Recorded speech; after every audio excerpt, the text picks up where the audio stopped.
برای آدم کافر، برای آدم بی ایمان در قبر خداوند 99 تا تنین آماده میکند.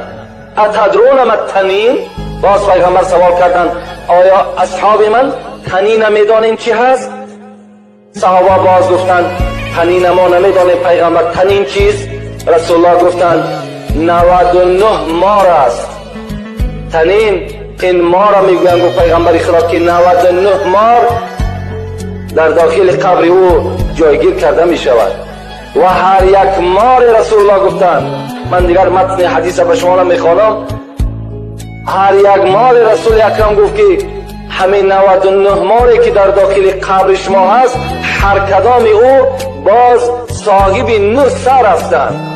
از هر یک سر بر همون انسانی که در دنیا حق بندگی خدا را شناخته است از هر یک سر بر او عذاب میکنند.